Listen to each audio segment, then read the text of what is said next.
प्यारे बच्चों, हमने इससे पहले फिजिक्स का 9 क्लास लिया है और उस 9 क्लास में आपके 5वां अध्याय को खत्म किया था।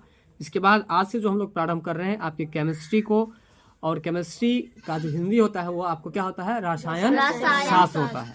रसायन शास्त्र के शुरुआती के क्रम में आज हम लोग सबसे पहला चैप्टर पढ़ने जा रहे हैं, जिस चैप्टर का नाम आपको रासायनिक अभिक्रियाएं एवं समीकरण है, जिसे अंग्रेजी में हम लोग केमिकल रिएक्शन एंड इक्वेशन कहते हैं। तो बताइए एक बार फटाफट से कि आज के अध्याय का क्या नाम है? रासायनिक अभिक्रियाएं एवं समीकरण, जिसे अंग्रेजी में केमिकल रिएक्शन एंड इक्वेशन कहते हैं।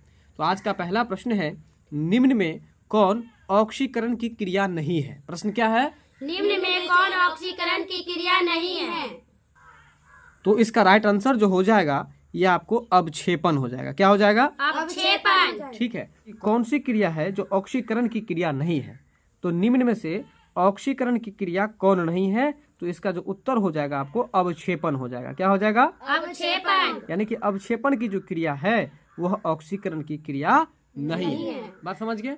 चलिए अगला प्रश्न है, समीकरण 2H2 + O2 प्रतिफल 2H2O है एक। मतलब आपसे ये पूछा जा रहा है, ये जो समीकरण दिया हुआ है यह कौन सा अभिक्रिया है? क्या यह संयोजन अभिक्रिया है? क्या यह वियोजन अभिक्रिया है? क्या यह अवक्षेप अभिक्रिया है? क्या यह उदासीनीकरण अभिक्रिया है? ठीक है, तो एक बार पुनः समीकरण को किस तरह से हम लोग पढ़ते हैं इसको ध्यान दीजिए। 2H2 + O2 प्रतिफल 2H2O। कैसे पढ़े? पढ़िएगा जरा। 2H2 + O2 प्रतिफल 2H2O। बहुत अच्छा। तो ये जो समीकरण है यह आपको संयोजन अभिक्रिया है। कौन सा अभिक्रिया है? संयोजन अभिक्रिया है जी। अगला प्रश्न है, रासायनिक अभिक्रिया में भाग लेने वाले पदार्थ को कहा जाता है। मतलब प्रश्न ये पूछ रहा है आपसे कि रासायनिक अभिक्रिया में जो पदार्थ भाग लेते हैं उसे हम लोग क्या कहते हैं। तो सबसे पहले हम आपको एक रासायनिक अभिक्रिया दिखाते हैं। देखिए ये जो 5 नंबर में है H2S + I2, और ये दोनों मिलकर के बन गया 2HI + S बन गया। तो देखिए ये और ये यानी कि H2S और I2 ये दोनों मिला करके तब जाकर के बना है 2HI + S। तो जिस पदार्थ से मिल करके बनता है उस पदार्थ को ही हम लोग अभिकारक कहते हैं। यानी कि इस समीकरण में H2S और I2 जो होगा ये आपको अभिकारक कहलाएगा। क्या कहलाएगा? अभिकारक कहलाएगा। तो अब बताइए कि यहाँ जो ये समीकरण जो आप पढ़े वो क्या है? तो यह एक रासायनिक अभिक्रिया है। क्या है? रासायनिक अभिक्रिया है। तो और इस रासायनिक अभिक्रिया में भाग क्या सब लिया है? तो H2S + I2। H2S और I2 भाग लिया है। तो जो पदार्थ भाग लेता है उसे ही हम लोग अभिकारक कहते हैं। क्या कहते हैं? अभिकारक कहते हैं। ठीक है। तो रासायनिक अभिक्रिया भाग लेने वाले पदार्थ को क्या कहते हैं बताइए तो आप लोग फटाफट से। अभिकारक। अभिकारक कहते हैं। अगला प्रश्न है, मैग्नीशियम ऑक्सीजन के साथ संयोग कर क्या बनाता है? अब देखिए सबसे पहले तो याद रखिएगा कि मैग्नीशियम का संकेत क्या होता है। ठीक है, देखिए मैग्नीशियम का जो संकेत होता है यहाँ पर हम लिख देते हैं Mg होता है, और वहीं ऑक्सीजन की अगर बात करें तो O2 होता है। क्या होता है? O2 होता है। ठीक है, तो मैग्नीशियम जब ऑक्सीजन के साथ संयोग किया जाता है, संयोग करने का मतलब मिलाया जाता है, तो इसके बाद क्या बनता है? ठीक है ना। तो मैग्नीशियम को जब ऑक्सीजन के साथ हम लोग मिलाएंगे तो ये बन जाएगा आपको मैग्नीशियम ऑक्साइड। तो इसका राइट आंसर जो हो जाएगा MgO। क्या हो जाएगा? MgO यानी कि मैग्नीशियम ऑक्साइड। Magnesium oxide. अगला प्रश्न है, H2S + I2 = 2HI + S में कौन ऑक्सीकारक पदार्थ है? ठीक है ना, आपसे ऑक्सीकारक पदार्थ पूछ रहा है। तो इसमें जो ऑक्सीकारक पदार्थ है आपको I2 हो जाएगा। क्या हो जाएगा? I2। चलिए अगला प्रश्न है, श्वसन कैसी रासायनिक अभिक्रिया है? देखिए श्वसन का मतलब पहले समझ लीजिए। श्वसन का मतलब सांस लेने की प्रक्रिया को श्वसन कहते हैं। सांस लेने की प्रक्रिया को क्या कहते हैं? श्वसन कहते जैसे हैं। आप सांस लेते हैं और छोड़ते हैं ना, तो उसे ही हम लोग श्वसन कहते हैं।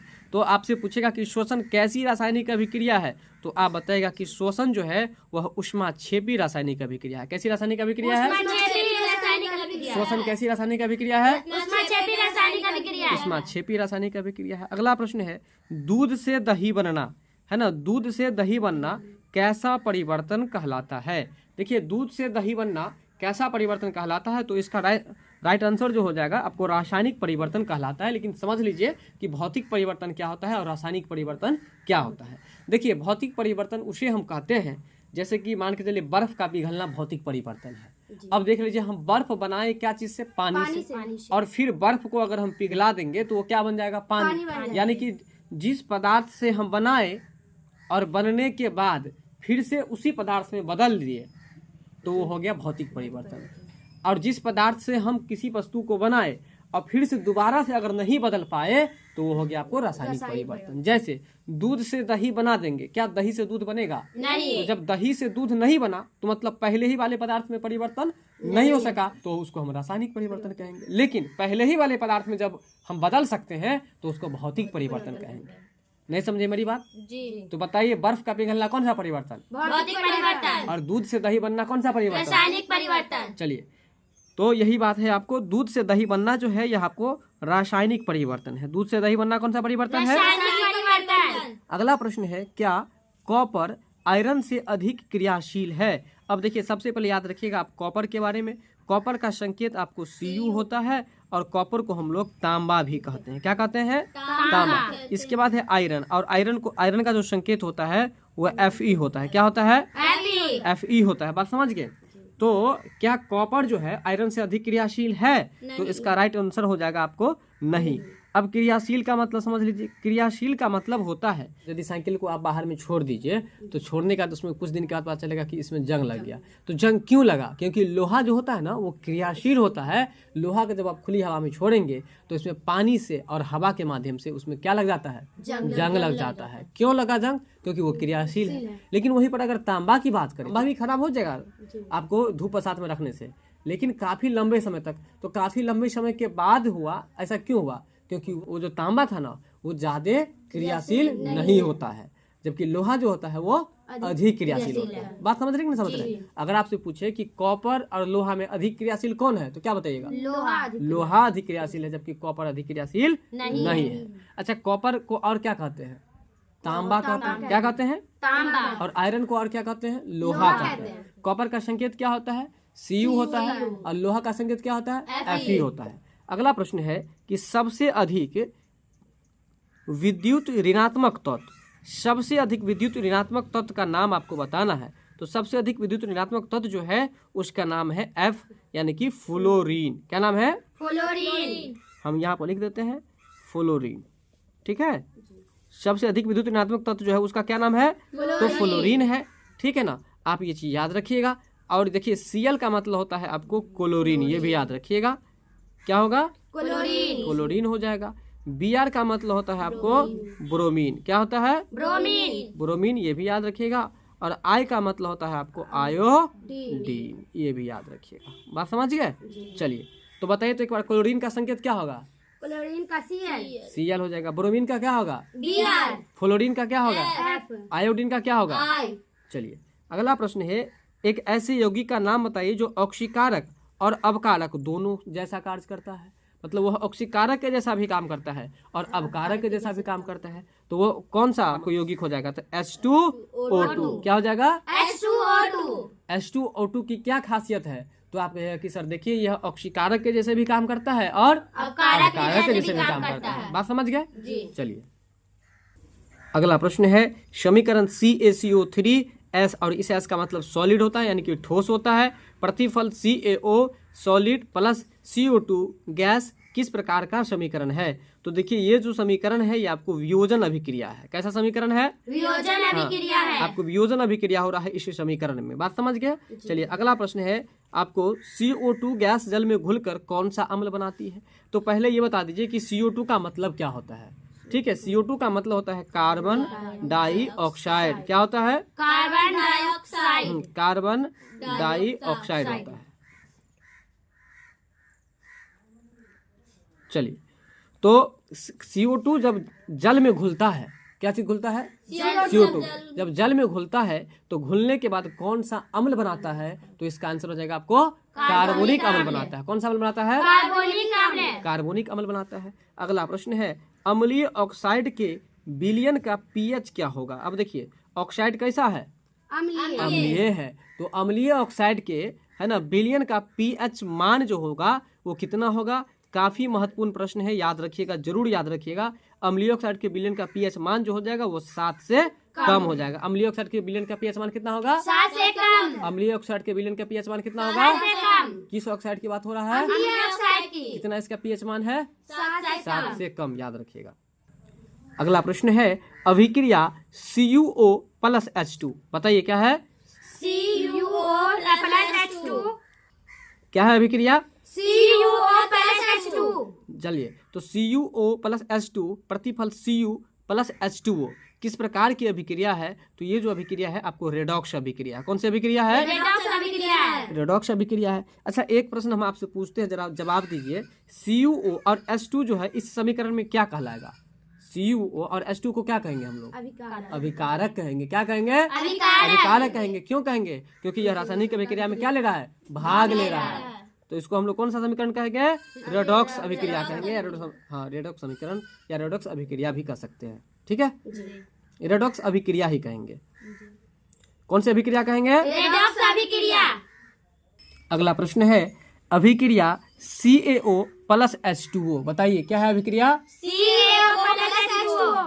CaO प्लस H2O प्रतिफल CaOH2 किस प्रकार की अभिक्रिया है? ये आपसे पूछा जा रहा है। ठीक है, तो ये जो अभिक्रिया है आपको संयोजन अभिक्रिया है। कैसी अभिक्रिया है? संयोजन अभिक्रिया है। संयोजन अभिक्रिया है। तो अब बताइए, यहाँ पर आप मुझे बताएंगे कि CaO और H2O क्या है? अभिकारक। अभिकारक है। बताइए CaO प्लस H2O प्रतिफल CaOH2 किस प्रकार की अभिक्रिया है? संयोजन अभिक्रिया है। संयोजन अभिक्रिया है। अगला प्रश्न है निम्नांकित में ऊष्मा शोषी अभिक्रिया कौन सी है ना? निम्नांकित में ऊष्मा शोषी अभिक्रिया कौन सी है? तो इसका राइट आंसर जो हो जाएगा आपको H2 प्लस I2 प्रतिफल 2HI माइनस 11.82 किलो कैलोरी। अगला प्रश्न है निम्न में से कौन विस्थापन प्रतिक्रिया है? किस प्रतिक्रिया की बात हो रही है भाई? विस्थापन प्रतिक्रिया। हाँ, विस्थापन प्रतिक्रिया की बात हो रही है। और याद रखिएगा प्रतिक्रिया को हम लोग अभिक्रिया भी कहते हैं। क्या कहते हैं? अभिक्रिया भी कहते हैं। ठीक है, तो विस्थापन अभिक्रिया का जो उदाहरण है वो है आपको 2KClO3। क्या है? 2KClO3। 2KClO3 प्रतिफल 2KCl प्लस 3O2, ये जो है आपको विस्थापन प्रतिक्रिया है। कैसी प्रतिक्रिया है? विस्थापन प्रतिक्रिया है। अगला प्रश्न है प्रतिक्रिया H2 प्लस Cl2, प्रतिक्रिया क्या है बताइए? H2 plus Cl2। और इसको मिलाने के बाद क्या बन जा रहा है? यहाँ पर 2HCl। क्या बन जा रहा है? 2HCl। तो बताइए कि यहाँ पर 2HCl जो है वो क्या है? उत्पाद भी कह सकते हैं, या प्रोडक्ट भी कह सकते हैं, या प्रतिफल भी कह सकते हैं। चलिए, तो H2 प्लस Cl2 प्रतिफल 2HCl प्रदर्शित करता है। क्या प्रदर्शित करता है? तो संयोजन अभिक्रिया को प्रदर्शित करता है।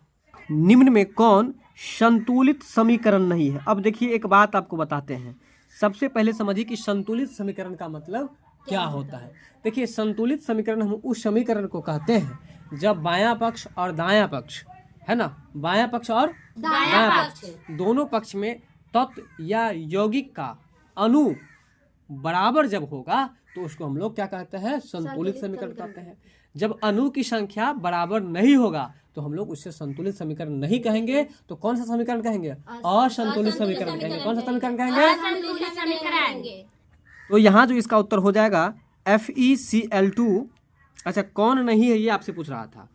निम्न में से कौन संतुलित समीकरण नहीं है? तो आपसे पूछ रहा है कि कौन नहीं है। तो देखिए, यहाँ पर जो FeCl2 प्रतिफल FeCl3 जो है यह आपको संतुलित समीकरण नहीं है। बाकी जो आप देख रहे हैं B, C और D में, ये सब आपको संतुलित समीकरण है। कैसे है थोड़ा सा ये भी समझ लीजिए। देखिए, Fe जो है यहाँ पर अणु की संख्या कुछ नहीं है तो समझ लीजिए कि 1 है। कुछ नहीं तो क्या है? 1 है। इधर भी देखिए, ये जो प्रतिफल में Fe है यहाँ भी देखिए 1 हुआ है। इसका मतलब जितना इधर है उतना ही इधर भी है। इधर देखिए Cl यानी कि क्लोरीन की जो अणुओं की संख्या वो कितना है? 2 है। और इधर देखिए क्लोरीन की अणुओं की संख्या कितनी है? 3 है। तो अब बताइए, दोनों में अलग अलग हो गया ना। जब ये अलग अलग हो गया तो समीकरण संतुलित नहीं हुआ। फिर यहाँ देखिए Mg यहाँ पर क्या गो है? 1 मान लीजिए आप। Mg क्या गो है? 1। अच्छा, इधर Mg क्या गो है?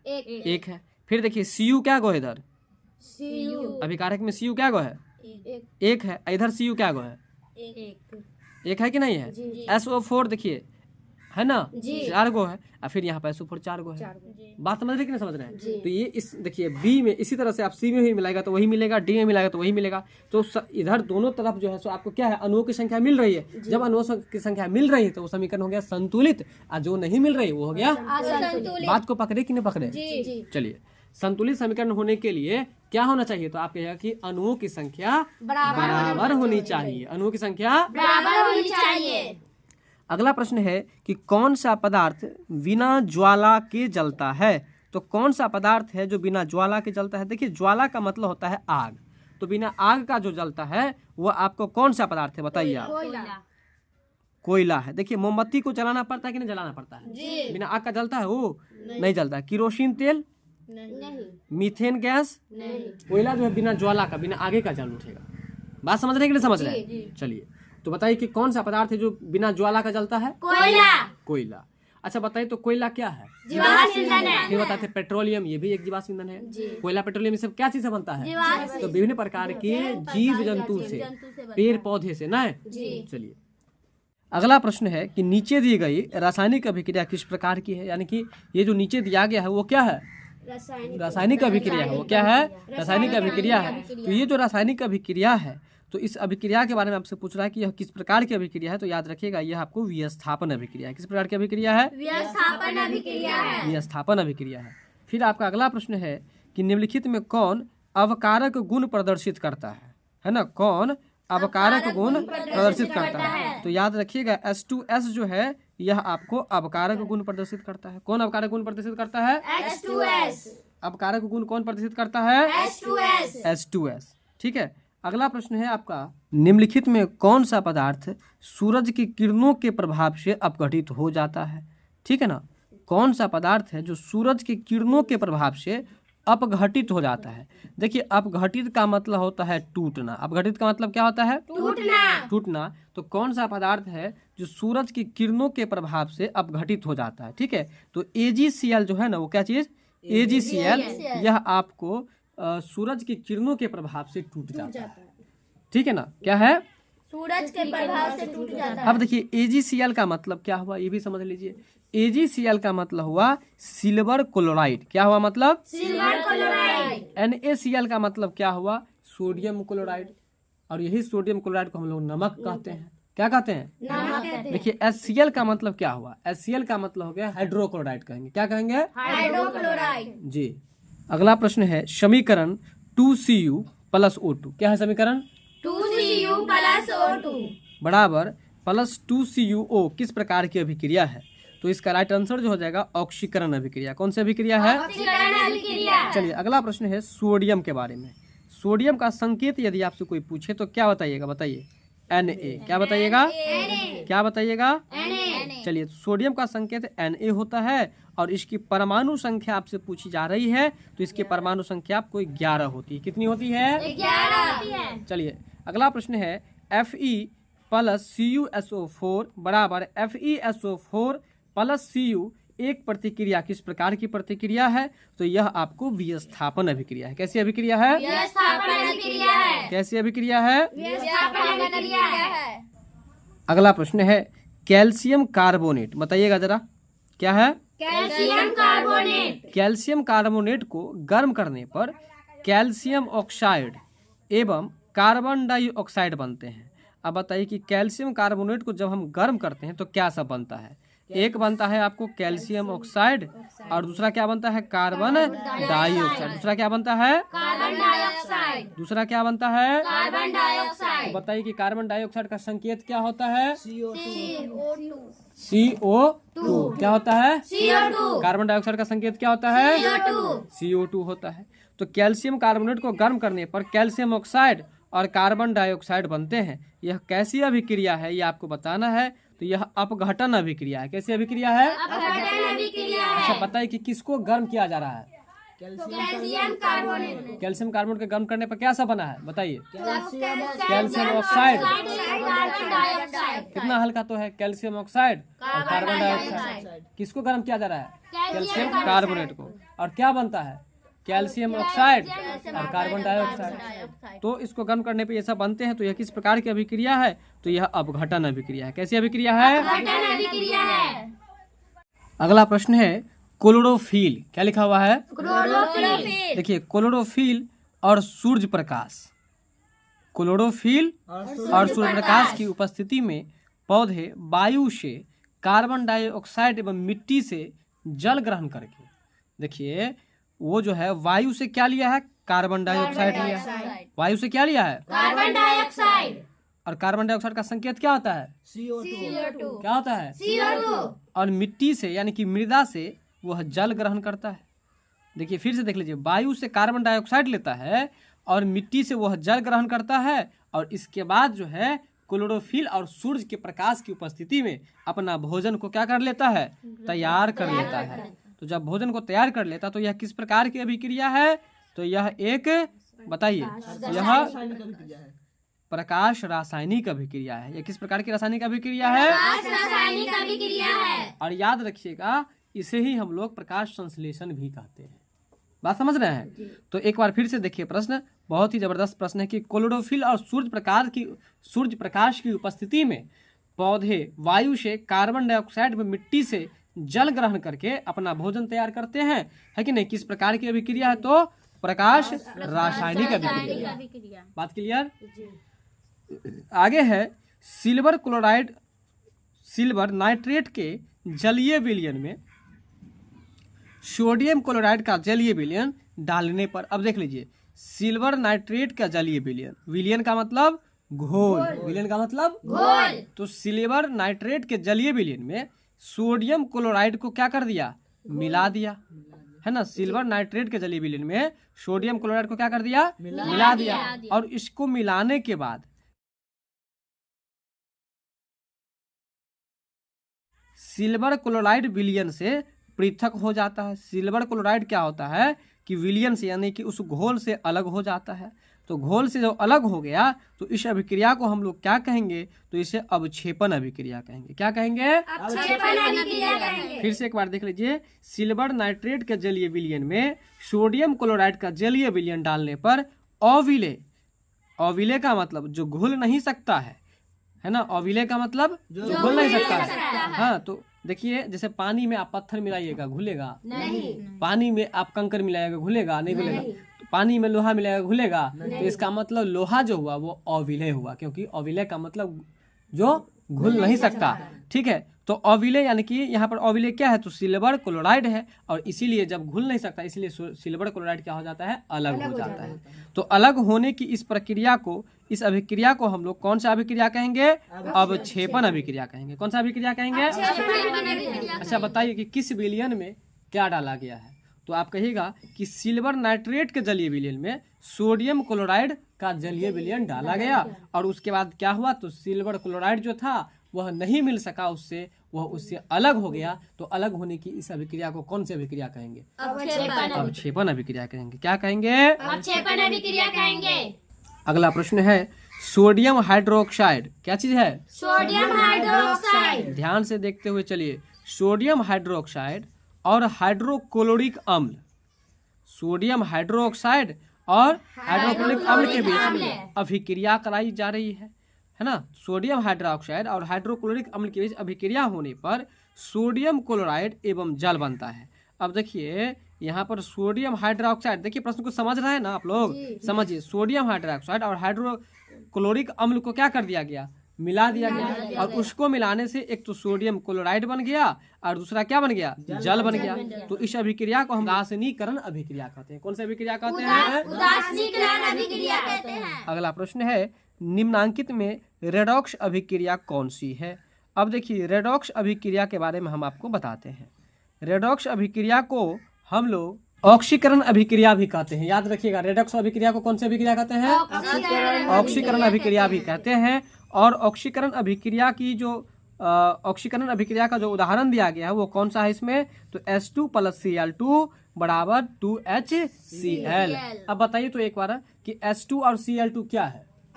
अभिकारक है। और 2HCl क्या है? प्रतिफल या उत्पाद है। ठीक है, अगला है रासायनिक अभिक्रियाओं को व्यक्त किया जाता है यानी कि रासायनिक अभिक्रियाओं को जो व्यक्त किया जाता है वो किस रूप में व्यक्त किया जाता है, तो समीकरण के द्वारा। किसके द्वारा? समीकरण के द्वारा। रासायनिक अभिक्रिया को कैसे व्यक्त किया जाता है? समीकरण के द्वारा। समीकरण के द्वारा। ये बात तो आपको पहले ही बता दिए थे हम, है कि नहीं? रासायनिक अभिक्रिया को कैसे व्यक्त किया जाता है? समीकरणों के द्वारा। समीकरणों के द्वारा। अगला प्रश्न है, समीकरण के बाएं और दाएं, समीकरण के बाएं और दाएं दोनों ओर प्रत्येक प्रकार के परमाणुओं की संख्या समान है। अब देखिए यही बात आपको बताए थे हम उस टाइम में, जब आपको परमाणु की संख्या बराबर होगी तो वह समीकरण कैसा कहलाएगा? बताइए। संतुलित कहलाएगा। समीकरण के बाएं पक्ष और दाएं पक्ष दोनों ओर जब परमाणुओं की संख्या समान होगी यानी कि बराबर होगी तो वह कौन सा समीकरण कहलाएगा? तो संतुलित। अगर परमाणु संख्या बराबर नहीं होगी तो उसको क्या कहेंगे? असंतुलित। पीछे तो बता दिए थे हम। फिर आगे है कि निम्नलिखित में कौन समीकरण असंतुलित है?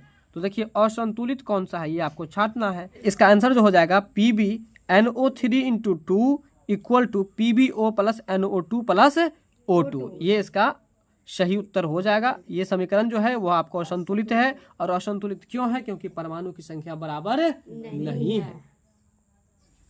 अगला प्रश्न है, निम्नलिखित में कौन ऑक्सीकारक है? ठीक है, क्या है? कौन ऑक्सीकारक है? तो ऑक्सीकारक के अंतर्गत जो हो गया, देखिए O2 से ऑक्सीजन होता है ना, तो ऑक्सीजन से ही याद रखिएगा ऑक्सीकारक। बात खत्म। कौन ऑक्सीकारक है? तो O2। कौन ऑक्सीकारक है? O2। कह रहा है कि कौन अवकारक नहीं है। अब देखिए कौन अवकारक नहीं है, ध्यान दीजिए, तो आपको इसका आंसर हो जाएगा आपको O2, क्योंकि O2 तो सही बात है, अवकारक नहीं होगा, क्योंकि जस्ट ऊपर पढ़े थे कि O2 जब रहेगा तो ऑक्सीकारक न हो जाएगा। और वैसे भी O2 जो है किसका संकेत है? ऑक्सीजन का। तो इसलिए अवकारक कौन नहीं है? तो O2 नहीं है। बात समझे कि नहीं समझे? चलिए अगला प्रश्न है कि कौन सा समीकरण संतुलित है? तो संतुलित वाला समीकरण आपको बताना है। इसका उत्तर आपको V हो जाएगा, NH4NO2 = N2 + 2H2O। बात समझ रहे हैं कि नहीं समझ रहे हैं? तो ये जो समीकरण है ये आपको क्या है? संतुलित है। अगला प्रश्न है, निम्नलिखित में से कौन सा उत्पाद, देखो अब आ गया ना उत्पाद, इसी के बारे में हम बता रहे थे बार बार। उत्पाद जो होता है वो आपको दाएं पक्ष वाला जो होता है खास तौर पर, है कि नहीं, वो आपको उत्पाद होता है। तो लेड नाइट्रेट को गर्म करने पर क्या प्राप्त होता है? लेड नाइट्रेट को गर्म करने पर आपको NO2 + O2 प्राप्त होता है। बताइए, पढ़िए इसको, प्रश्न को पढ़िए। कौन सा उत्पाद लेड नाइट्रेट को गर्म करने पर प्राप्त होता है? जी, तो लेड नाइट्रेट को गर्म करने पर जो प्राप्त होता है NO2 प्राप्त होता है और O2 प्राप्त होता है। तो बताइए कि लेड नाइट्रेट को गर्म करने पर कौन कौन सा उत्पाद प्राप्त होता है? तो आप कहिएगा NO2 और O2। अच्छा बताइए कि O2 का मतलब क्या होता है? ऑक्सीजन होता है। क्या होता है? ऑक्सीजन। हाँ। चलिए इसके बाद है आपको सिल्वर क्लोराइड का रंग कैसा होता है? देखिए यही है आपको AgCl। AgCl का मतलब सिल्वर क्लोराइड। AgCl का मतलब सिल्वर क्लोराइड। देखिए सिल्वर क्लोराइड का जो संकेत होगा AgCl। ठीक है, तो AgCl का रंग जो होता है वो कैसा होता है ये आपसे पूछा जा रहा है। तो याद रखिएगा सिल्वर क्लोराइड का रंग जो होता है वह आपको श्वेत होता है। श्वेत का मतलब उजला होता है। श्वेत का मतलब क्या होता है? उजला। अगर ये समझ में नहीं आया ना तो यहाँ से आप याद रखिएगा सिल्वर का हिंदी होता है चांदी, और जो आप चांदी का जो पायल पहनते हैं वो कैसा होता है? उजला होता है, व्हाइट होता है। इसलिए याद रखिएगा कि सिल्वर क्लोराइड, सिल्वर मतलब चांदी, सिल्वर मतलब चांदी। चांदी का रंग जैसे ही पूछेगा तो याद आ जाएगा आपको। तो सिल्वर क्लोराइड का रंग कैसा होगा? तो श्वेत होगा, यानी कि उजला होगा। बात समझे कि नहीं समझे? अगला प्रश्न है कि सिल्वर आयोडाइड का रंग कैसा होता है? अब देखिए वहां पर क्लोराइड था और यहाँ पर क्या है? आयोडाइड है। तो आयोडाइड लग गया तो इसका रंग भी बदल गया। इसका आंसर आपको पीला हो जाएगा। जब सिल्वर आयोडाइड की चर्चा होगी तो उसका रंग कैसा होगा? पीला। जब सिल्वर आयोडाइड की चर्चा होगी तो उसका रंग कैसा होगा? पीला हो जाएगा। और जब सिल्वर क्लोराइड की चर्चा होगी तो क्लोराइड। जब क्लोराइड कहेगा ना तो क्लोराइड कहेगा तो आप श्वेत याद रखिएगा, यानी कि सफेद याद रखिएगा। और सिल्वर आयोडाइड कहेगा, आयोडाइड, तब वो पीला कहिएगा। बात समझ गए कि नहीं समझ गए? और दोनों प्रश्न फंसाने वाला है, इसलिए विशेष रूप से इसको याद रखना है। चलिए अगला प्रश्न है सिल्वर क्लोराइड। देखो अब सिल्वर क्लोराइड की चर्चा है ना, मतलब कि AgCl तो AgCl की चर्चा है, तो बताओ सिल्वर क्लोराइड का रंग कैसा होता है, पहले ये बता दो। श्वेत उजला। श्वेत यानी कि उजला होता है। और सिल्वर आयोडाइड कहेगा तो पीला। तो सिल्वर क्लोराइड को सूर्य प्रकाश में रखने पर, सिल्वर क्लोराइड को कहाँ पर रखने पर, सूर्य प्रकाश जब सूर्य के प्रकाश में रखेंगे तो यह आपको क्या प्राप्त होगा इससे, तो इससे Ag प्राप्त होगा। और Ag का मतलब क्या होता है बताइए, Ag का मतलब चांदी होता है। Ag का मतलब क्या होता है, चांदी। और चांदी का ही दूसरा नाम अंग्रेजी में क्या है, सिल्वर। क्या है, सिल्वर। क्या नाम है, सिल्वर। सिल्वर का संकेत Ag, सिल्वर का संकेत Ag। तो बताइए सिल्वर क्लोराइड को जब सूर्य के प्रकाश में रखेंगे तो इससे क्या प्राप्त होगा, Ag प्राप्त होगा। Ag का मतलब चांदी। अगला प्रश्न है Fe2O3 क्या है, Fe2O3 Fe2O3 प्लस 2Al प्रतिफल Al2O3 प्लस 2Fe। ऊपर दी गई अभिक्रिया के बारे में आपसे पूछा जा रहा है कि यह किस प्रकार की अभिक्रिया है, तो यह आपको विस्थापन अभिक्रिया है। कैसी अभिक्रिया है, विस्थापन अभिक्रिया है। विस्थापन अभिक्रिया है।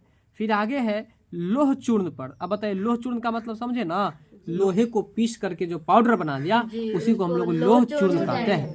तो लोह चूर्ण पर तनु हाइड्रोक्लोरिक अम्ल डालने पर, जब लोहे के चूर्ण पर अगर हम थोड़ा सा हाइड्रोक्लोरिक अम्ल डालेंगे तो इससे क्या होगा, तो इससे आपको हाइड्रोजन गैस और आयरन क्लोराइड का निर्माण हो जाएगा। क्या बनेगा, हाइड्रोजन गैस बनेगा और आयरन क्लोराइड बनेगा। बताइए कि लोह चूर्ण पर हाइड्रोक्लोरिक अम्ल डालेंगे तो इससे क्या बनेगा, हाइड्रोजन गैस बनेगा और आयरन क्लोराइड बनेगा।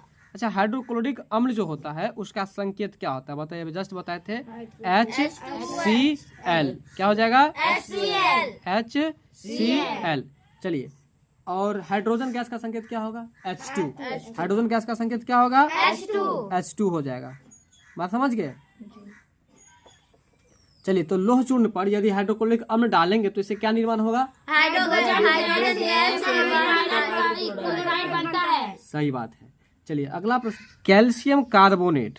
कैल्शियम कार्बोनेट को ऊष्मा द्वारा कैल्शियम ऑक्साइड और कार्बन डाइऑक्साइड में टूटने की अभिक्रिया किस प्रकार की अभिक्रिया है, तो इस अभिक्रिया का नाम है वियोजन या अपघटन अभिक्रिया। क्या नाम है, वियोजन या अपघटन अभिक्रिया। प्रश्न पढ़िए एक बार।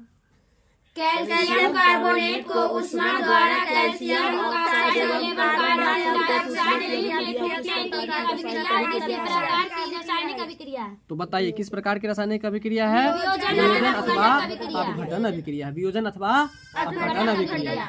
अगला प्रश्न है फेरस सल्फेट से, किससे, फेरस सल्फेट से लोहा को कौन सी धातु भी स्थापित करेगी, तो देखिए फेरस सल्फेट से लोहा को कौन सी धातु भी स्थापित करेगी, तो इसका आंसर हो जाएगा Zn।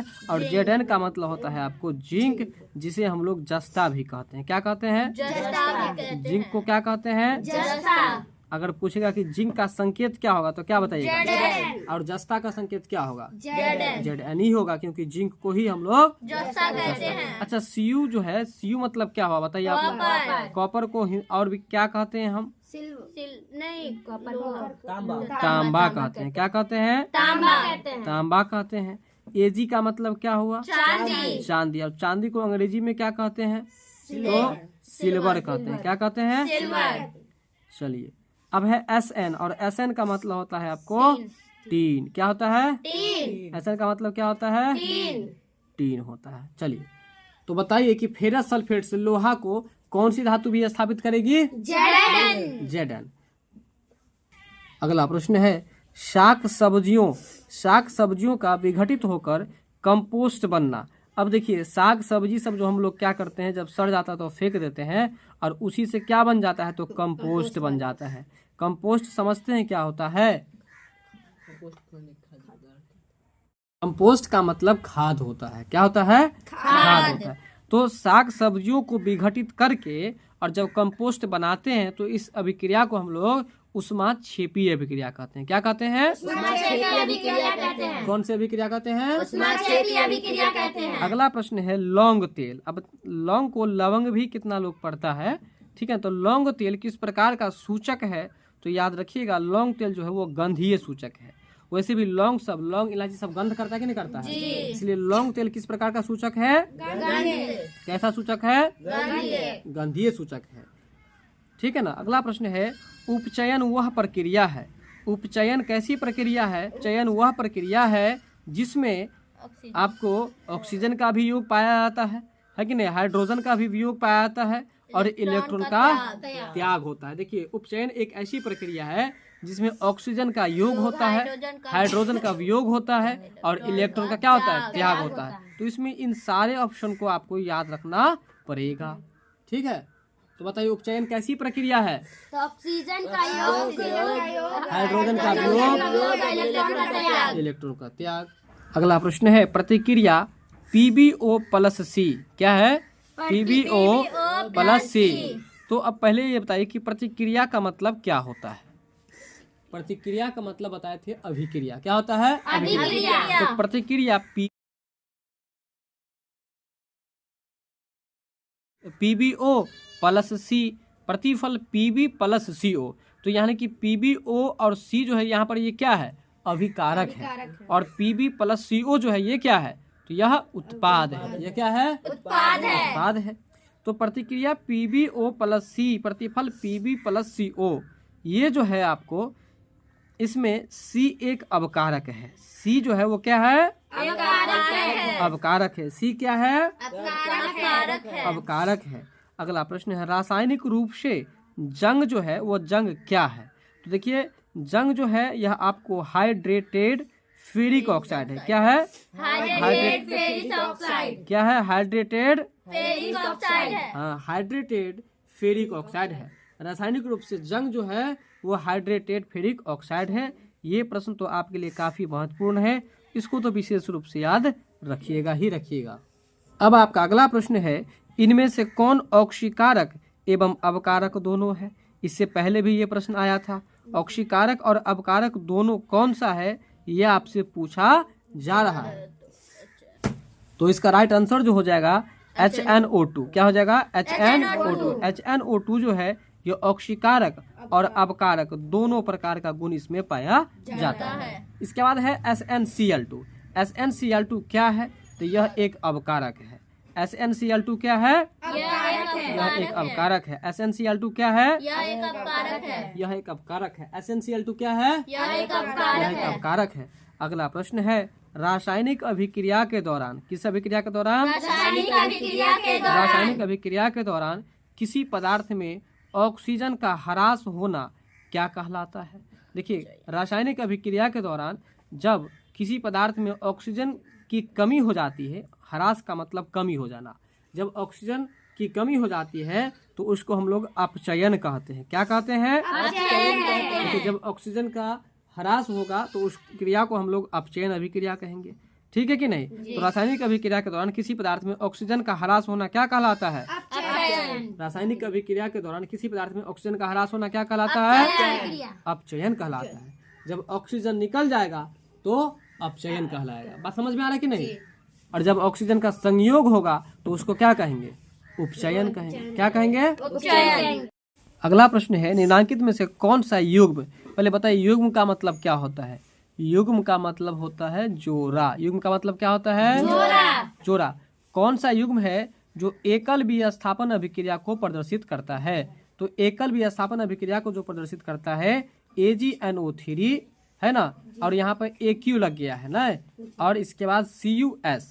S का मतलब तो आपको पता ही है कि नहीं? AQ का मतलब एक्वस होता है। ठीक है, AgNO3 एवं Cu ये जो है आपको एकल विस्थापन अभिक्रिया को प्रदर्शित करता है।